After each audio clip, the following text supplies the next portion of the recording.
Muito bem, pessoal, a partir deste vídeo vamos estudar o regimento interno aqui da Assembleia Legislativa do Estado do Rio Grande do Sul.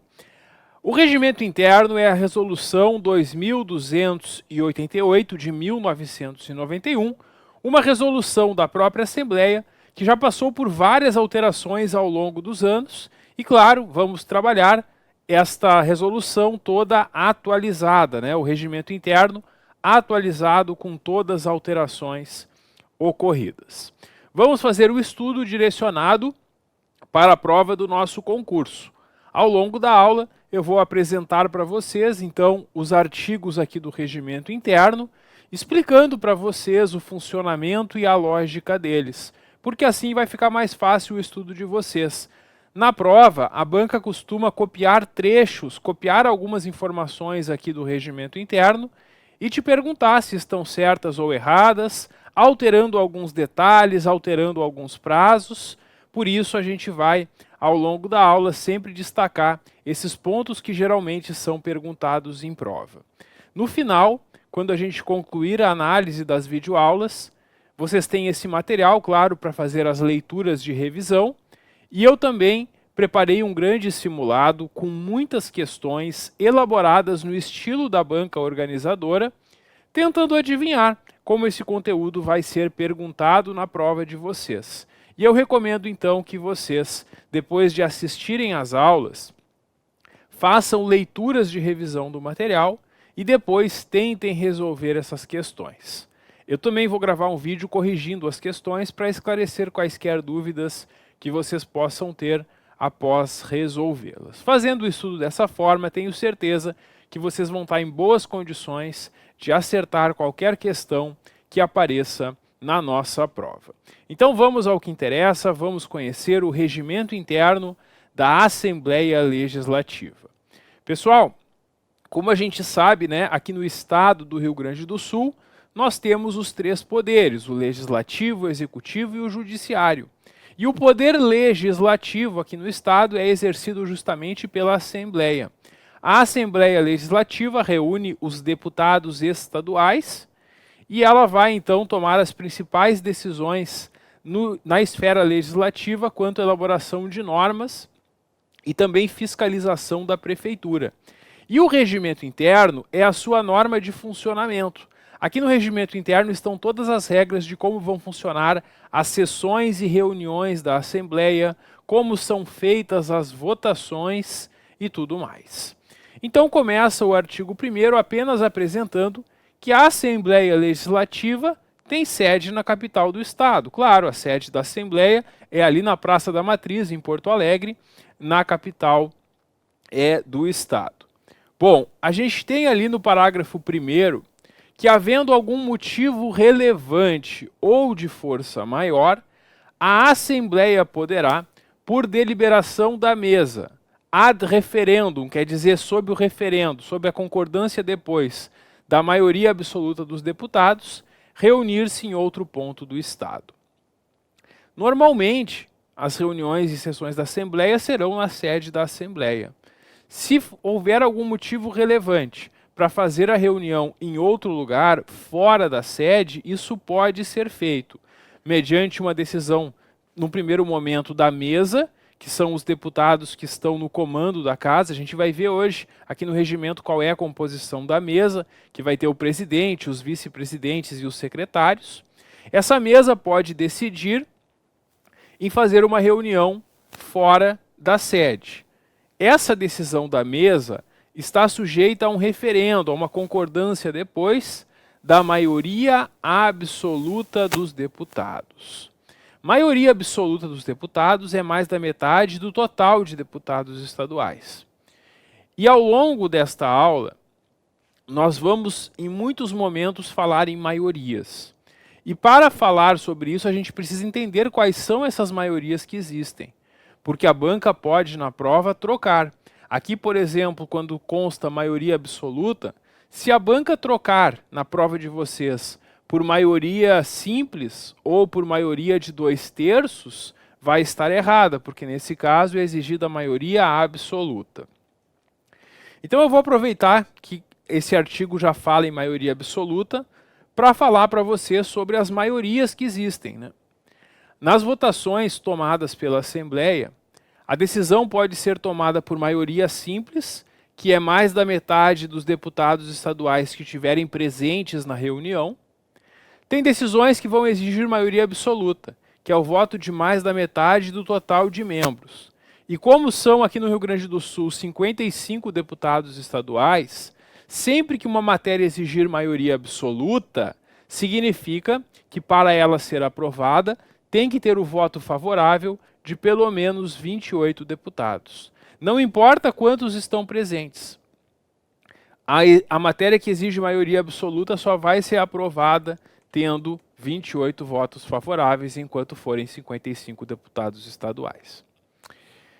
Se tiver uma votação na Assembleia que exija maioria simples, aí pode ser que com menos de 28 votos eu aprove. Por exemplo, se tem votação na Assembleia hoje e estão presentes 50 deputados, com 26 votos eu já tenho a maioria dos presentes. E eu já aprovo uma matéria por maioria simples. Agora, quando a matéria exige maioria absoluta, não importa quantos deputados estejam presentes na votação. Ela vai precisar sempre de mais da metade do total de membros. Considerando que são 55 deputados estaduais, eu preciso de 28 votos para aprovar por maioria absoluta. E tem coisas que a gente vai estudar que são ainda mais difíceis de serem aprovadas ou propostas, que podem exigir uma maioria qualificada, por exemplo, de 2/3 ou de 3/5 do total de deputados estaduais. Sempre que este regimento disser que precisa do voto favorável de 3/5, a matéria só vai ser aprovada com o voto de 33 deputados. E ainda mais difícil se uma matéria exigir 2/3, porque 2/3 do total seriam 37 deputados. E a gente vai ver também que tem alguns requerimentos aqui que precisam ser apresentados por no mínimo 1/3 dos deputados estaduais. Quando o regimento disser isso, ele está dizendo que somente se 19 deputados assinarem o requerimento que ele vai ser aceito, quando o requerimento exigir, por exemplo, 1/3 dos deputados estaduais. Pessoal, quem não é bom de matemática não se preocupa, porque geralmente a banca na prova não vai trazer uma situação para perguntar quantos deputados são. Geralmente as questões vão apenas dizer: este caso exige maioria absoluta, ou este exige 3/5. Então, sempre que o regimento interno disser que alguma coisa precisa de maioria absoluta ou de uma fração qualificada, é importante vocês memorizarem. Eu só coloquei aqui nesse quadro o total de deputados e as respectivas maiorias para que vocês entendam o sentido disso. Mas, para fins de prova, não é comum que a banca traga essa quantidade e pergunte pedindo que vocês façam o cálculo. Geralmente o que a banca quer é que vocês saibam quando é maioria absoluta ou quando é 3/5 e demais casos. Bom, no plenário da Assembleia, somente serão realizados atos e atividades pertinentes relacionados à função parlamentar. Então é isso que nós temos neste primeiro capítulo aqui do regimento interno. Ele ainda é bastante introdutório, mas a gente já viu algumas coisas que podem aparecer em prova. Agora a gente vai para o artigo 2º para falar sobre a legislatura e a sessão preparatória. Ao longo da aula, a gente vai ver muitas vezes a palavra legislatura. A legislatura ela tem a mesma duração do mandato. A legislatura dura 4 anos, porque nós elegemos os deputados estaduais para mandato de 4 anos. Dentro da legislatura, nós temos 4 anos, e cada ano a gente chama aqui de sessão legislativa. Então a gente vai ter, ao longo da legislatura, a primeira, a segunda, a terceira e a quarta sessão legislativa, que são exatamente os anos do mandato. No primeiro ano da legislatura, no primeiro ano do mandato, os deputados reúnem-se numa sessão preparatória. Essa sessão preparatória, como o nome já diz, é para preparar a posse dos deputados, a sessão solene de instalação, que vai ser logo em seguida. Então a sessão preparatória vai acontecer às 14 horas do dia 30 de janeiro. Nessa sessão preparatória, o deputado estadual que tenha sido presidente da Assembleia no ano anterior, se tiver sido reeleito deputado, vai presidir essa sessão.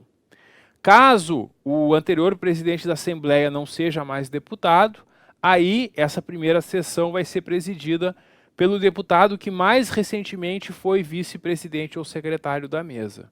Se não tiver nenhum nessa condição, o deputado de maior idade entre os que foram reeleitos. E se não tiver também reeleitos, o que também é muito difícil acontecer, porque geralmente tem deputados reeleitos, aí o mais idoso dos presentes. Essa é a definição de quem vai dirigir essa primeira sessão. Vai ser feita logo a seguir uma eleição da mesa para a primeira parte do mandato. Mas essa primeira mesa para a sessão preparatória é formada desta forma. E o que vai presidir vai convidar 2 deputados de diferentes partidos para secretariarem essa sessão. Bom, aí aberta essa sessão preparatória, cada um dos deputados vai apresentar à mesa o diploma expedido pela Justiça Eleitoral e comunicar o seu nome parlamentar e a legenda partidária. Nós vamos às urnas de 4 em 4 anos no mês de outubro eleger os deputados, né? Após a eleição no mês de outubro, a Justiça Eleitoral vai verificar se a campanha e a prestação de contas do candidato foi regular. Estando tudo certinho e tendo sido ele eleito, é expedido um diploma. A Justiça Eleitoral entrega para os eleitos um diploma. E esse deputado que foi eleito com esse diploma vai se apresentar para assumir o mandato, né? Então, aberta essa sessão preparatória, os deputados apresentam, cada um deles à mesa, o seu diploma, comunicando qual será o seu nome parlamentar e qual é o partido que fazem parte, né? O nome parlamentar é o nome pelo qual o deputado quer ser chamado. Não precisa necessariamente ser seu nome e sobrenome. Geralmente, o deputado tem o nome parlamentar com 2 elementos, o nome e um dos seus sobrenomes. Geralmente é assim, mas também pode ter algum apelido. Pode ter um nome e um apelido, por exemplo, que é o nome pelo qual ele é conhecido pela população. O nome parlamentar, em regra, é composto de 2 elementos, podendo, se necessário, para individualizar, utilizar 3 elementos. Quando é um nome e um sobrenome muito comuns, para evitar confusão com outro deputado, aí pode, eventualmente, usar os 3 nomes, mas geralmente vão ser 2 nomes, né? Um nome e um sobrenome.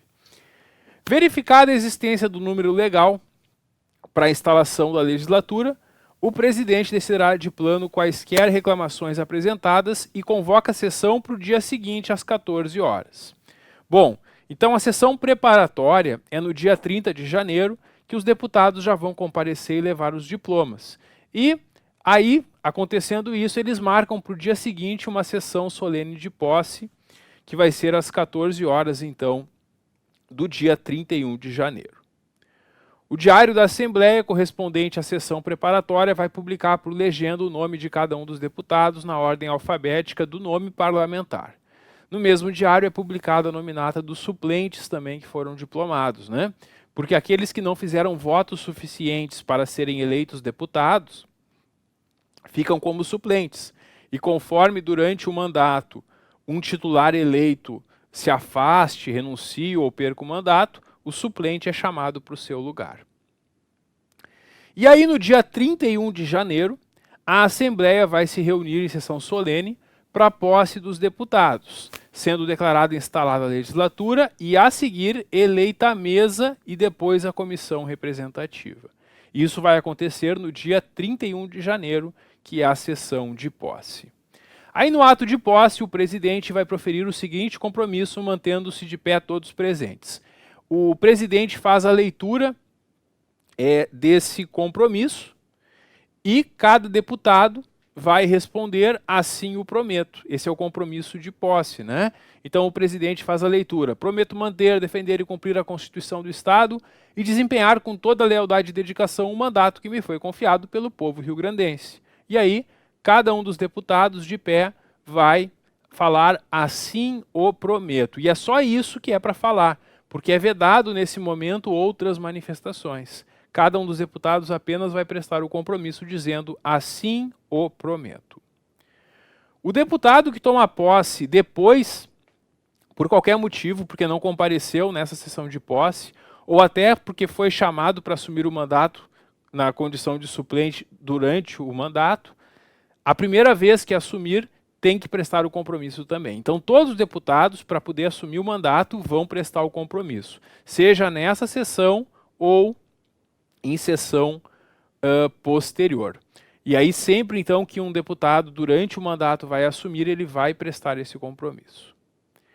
Não se considera investido no mandato o deputado que deixar de prestar o compromisso. Quer dizer, só é considerado deputado, só está no mandato aquele que prestou esse compromisso, seja na sessão de instalação, seja em outro momento ao longo do mandato.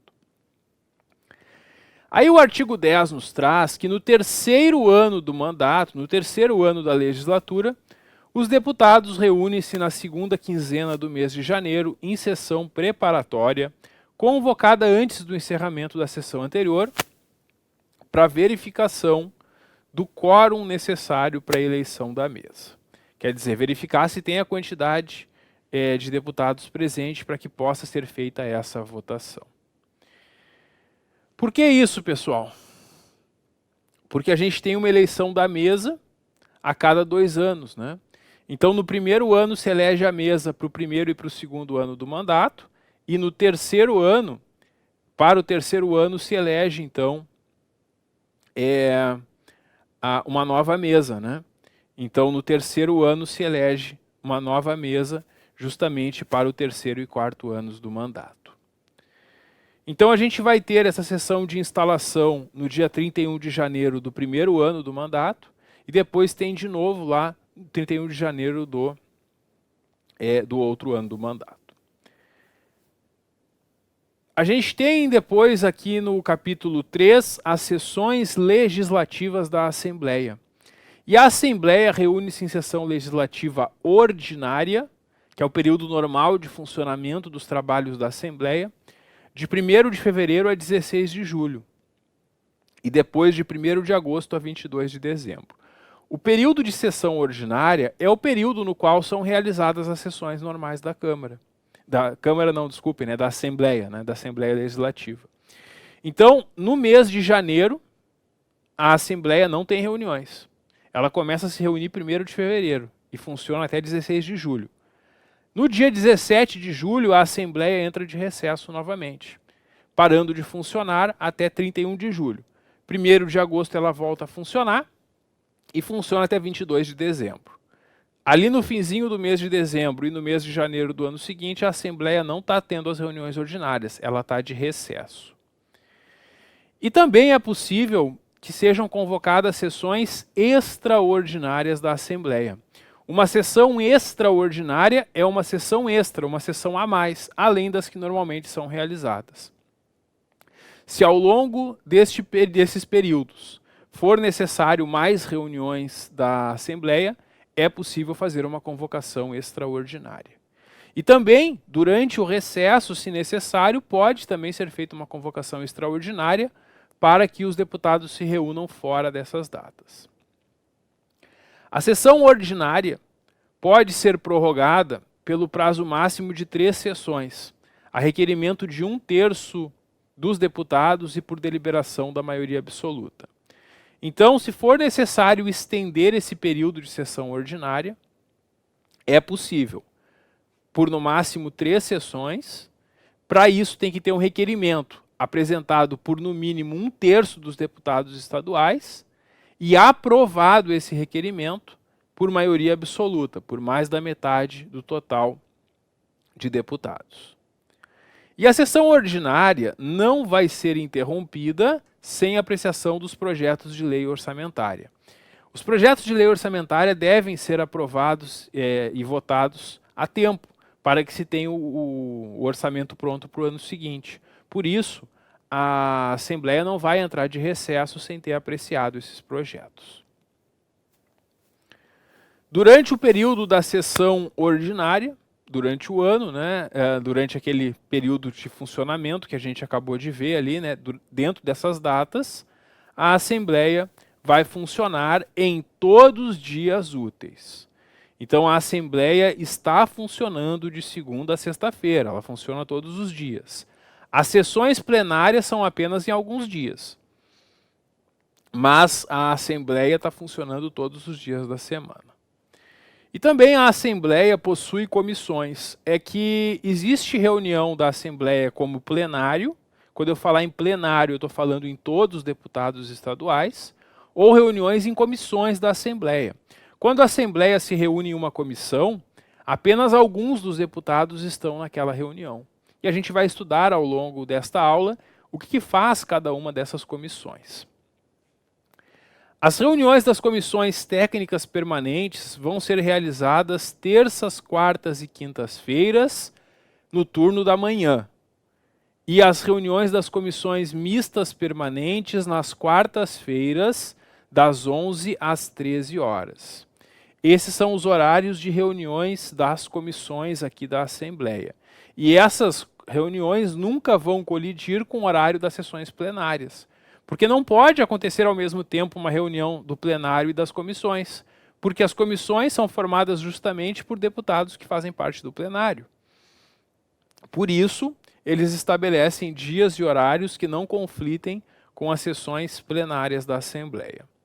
As reuniões das demais comissões podem ser a qualquer tempo, exceto no horário da sessão plenária ou das reuniões dessas comissões. Reuniões ordinárias e extraordinárias das comissões também são realizadas no Palácio Farroupilha, exceto situações de interiorização da Assembleia, quando vai ser feita uma reunião no interior do Estado, que não é muito comum. A maioria das reuniões das comissões vai ser na sede, né, da Assembleia, que é o Palácio Farroupilha. Quanto a lideranças, as representações partidárias, os partidos políticos, são constituídos por bancada. Então a gente chama de bancada a reunião dos deputados estaduais de um mesmo partido. E aí nós temos as bancadas. Cada partido que tem mais de um deputado vai indicar dentre eles qual deles vai ser o líder e qual vai ser o vice-líder. Em regra, né, os partidos vão ter um líder e um vice-líder. Se tiver mais de 8 deputados, para cada fração de 8 deputados é indicado um vice-líder. Quer dizer, se tiver um partido que tenha mais deputados, poderá ter mais de um vice-líder. A maioria dos partidos, né, vão ter, então, um líder e um vice-líder. E as representações também podem ser reunidas em federação. A federação é quando diversos partidos se unem e aí eles vão atuar como se fosse um partido só. A federação pode reunir ali 2 ou mais partidos, mas eles vão ser tratados para os fins de bancada como um partido só, quando reunidos assim em federação.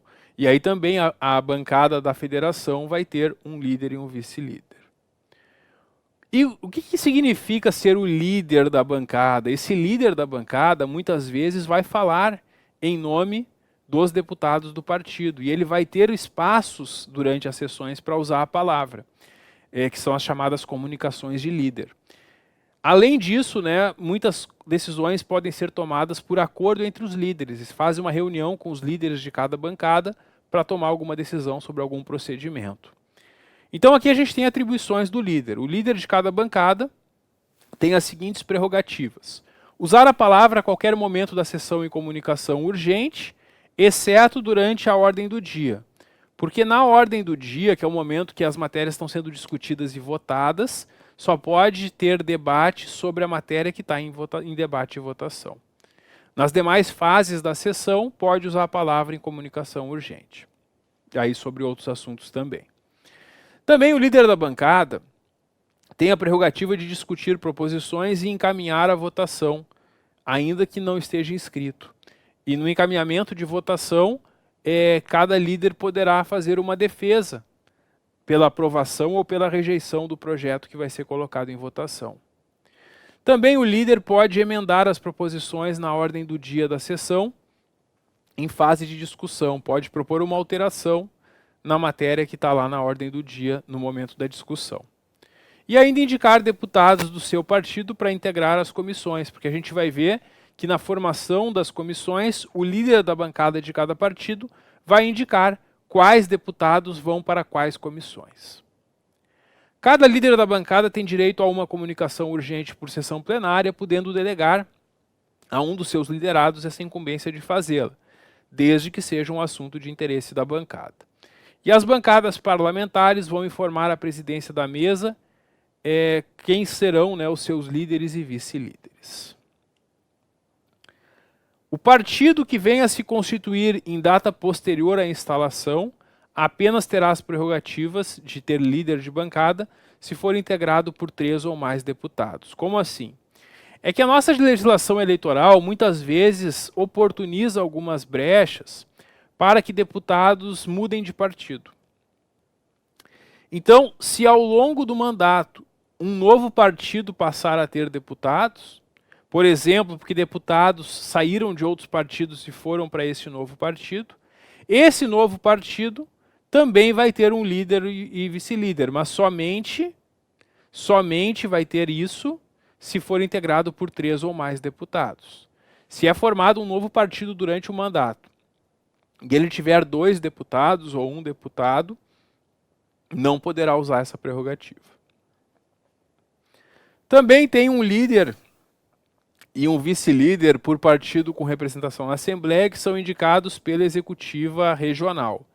Esses líderes partidários também vão ter as prerrogativas dos incisos 1 a 3 do artigo 15, para representar o pensamento do partido. E o líder partidário pode indicar um parlamentar para expressar a posição do partido quando uma matéria vai ser colocada em votação. Cada líder partidário terá direito a uma comunicação urgente por sessão plenária, podendo delegar a um dos seus liderados a incumbência de fazê-lo. Pode delegar para que outro deputado estadual fale. Ficam asseguradas prerrogativas de liderança partidária, a representação partidária que for constituída em data posterior, nesse caso, independente do número de deputados que a integrar. Então, um partido político que foi criado ao longo do mandato poderá ter líderes partidários, poderá ter a liderança partidária, seja qual for o número de membros. Vejam que a gente não pode confundir liderança partidária com líder da bancada. São coisas diferentes. Cada bancada vai ter o líder da bancada e também cada partido vai ter o líder partidário. E novos partidos que sejam constituídos após a instalação só vão ter líder de bancada se tiverem 3 ou mais deputados. Líder partidário vão ter seja qual for a quantidade, conforme está aqui no parágrafo 5º.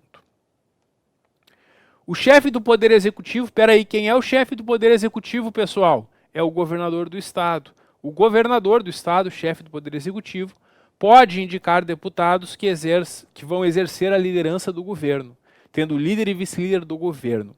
Líder e vice-líder do governo, então, são deputados estaduais que fazem parte daqueles partidos que apoiam, né, o governo, escolhidos pelo governador para falar muitas vezes em nome do governo. A gente vai ter o líder e o vice-líder, então, do governo. O partido que for integrado de um deputado vai ter direito apenas a uma comunicação urgente por sessão. Porque o partido que tem apenas um deputado, naturalmente esse deputado que vai ter essas prerrogativas, já que não tem mais de um deputado, né? E aí ele também poderá usar a comunicação urgente, uma comunicação urgente por sessão. Os líderes e vice-líderes não poderão ser membros da mesa. Na sequência da aula a gente vai conhecer qual é a composição da mesa e os deputados estaduais que forem líder e vice-líder não poderão exercer a função de membro da mesa. Exceto se for uma bancada que tenha até 3 parlamentares. Se for uma bancada com até 3 parlamentares, pode o parlamentar que é líder ou vice-líder ser membro da mesa, mas só nesse caso. Se é um partido que tem mais de 3 deputados, aí o que for líder e vice-líder não pode ser membro da mesa. E os vice-líderes substituem o líder em suas ausências e impedimentos. Os líderes de bancada, os líderes partidários e do governo constituem o chamado colégio de líderes. Então, ao longo desta aula, quando o regimento disser que tem algo que vai ser decidido pelo colégio de líderes, ele está falando na reunião dessas lideranças, líderes, né, de bancada dos partidos e do governo. Eles reunidos podem tomar algumas decisões. As decisões tomadas pelo colégio de líderes são aprovadas por maioria de 2/3 dos líderes, ponderados os votos dos líderes em função da expressão de cada bancada, da quantidade de deputados de cada bancada. Então é isso que nós temos aqui neste primeiro título do regimento interno, ainda bastante introdutório, mas como a gente percebeu, né, várias coisas que já podem ser cobradas em prova. No próximo vídeo eu volto para a gente começar a conversar sobre os órgãos da Assembleia e já vamos começar conhecendo a composição da mesa. Dá um clique que eu já volto. Até logo.